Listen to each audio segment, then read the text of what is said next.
Ikhtilafu ummati rahmatun. Hadis diriwayatkan oleh Imam Al-Baihaqi rahimahullah. Adanya perhilapan di antara di kalangan umatku rahmatun, itu bukti ciri tanda Allah, kasih sayangnya Allah kepada tiang pelungguh sana. Ni coblos nomor seket, ni coblos nomor 2, no coblos nomor 3. Rahmatun aranan.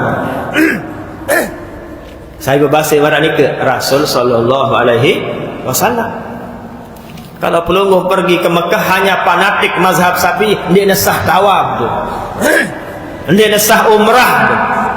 Dia nesah haji tu. Apabila pelungguh tawaf ibadah, lalu pelungguh fanatik ke mazhab Syafi'i, aula mastumun nisa. Imam Syafi'i mentafsirkan ayat aula mastumun nisa adalah auja maktumun nisa. Apabila terbekin turan kance dengan nina baru batal wudu. Bukan mazhab yang lain yang menafsirkan au jama'tumun nisa. Mazhab Hanafi, Maliki, mazhab-mazhab ni ke di mereka artikan aula mastumun nisa adalah au jama'tumun nisa. Lamun teber setubuh baru batal wudu. Ada hadis yang menguatkan mereka.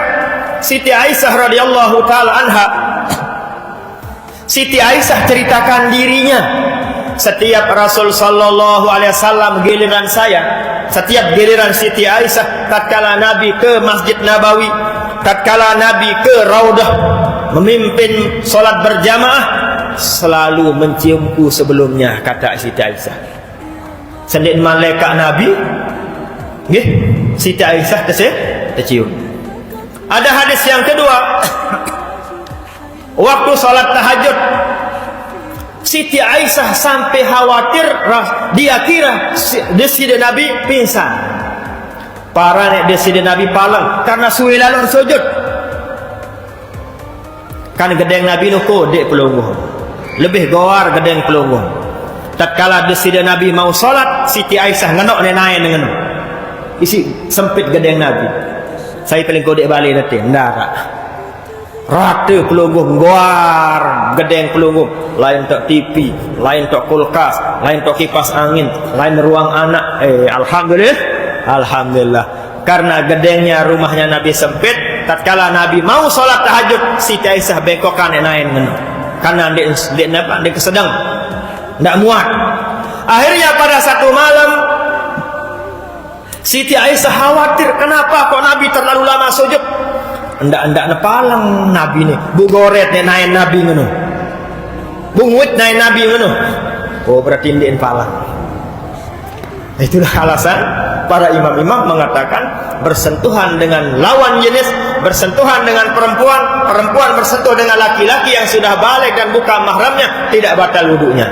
Karena berdasarkan hadis-hadis yang tadi, dan dia artikan aula mastumun nisa, lamun bersetubuh, lamun bersahwat bekinturan baru batal. Itu mazhabnya, mazhab yang lain.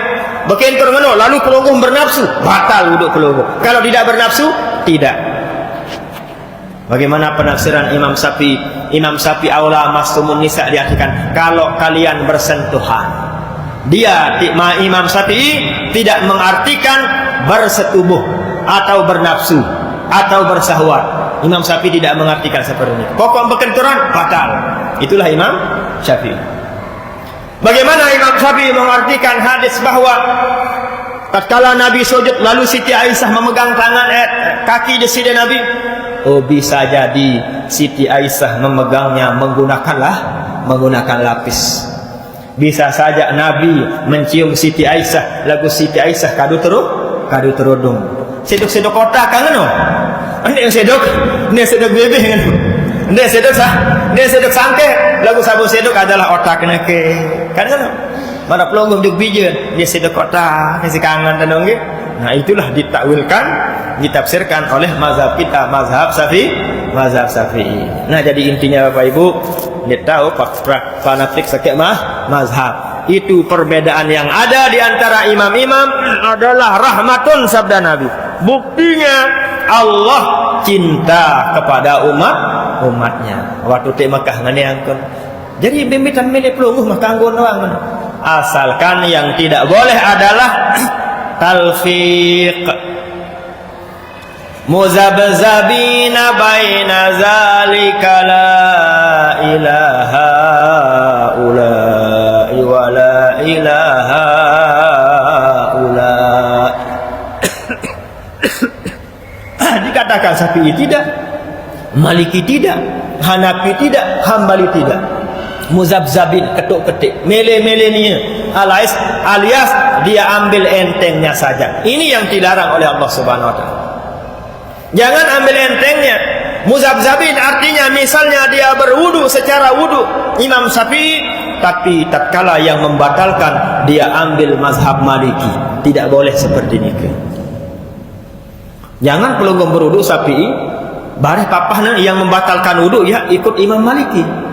Imam Hanafi bersentuhan tidak batal wudu, ia ikuti. Kalau pelonggong mau bersentuhan tidak batal wudu, maka ikutilah cara wudunya Imam Maliki, cara wudunya Imam Hanafi. Ada sanda batal wudu. Bagaimana caranya?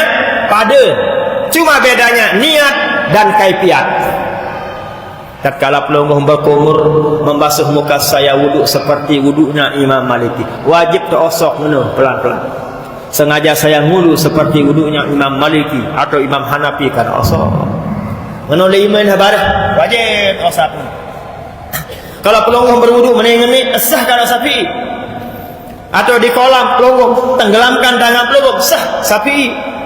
Tapi di Maliki tidak sah, harus digosok pelan-pelan. Tatkala membasuh mengusap kepala harus semua kepala pelonggong usap ngono. Lamun Syafi'i ngene-ngene cukup. Nggih? Nah, ngono ada sampai naik sampai kaki wajib diosok. Nah, itulah wudunya Imam Maliki. Jika pelonggong berwudu seperti ini maka tidak batal wudu pelonggong jika bersentuhan dengan lawan jenis sekalipun tidak pakai lapis.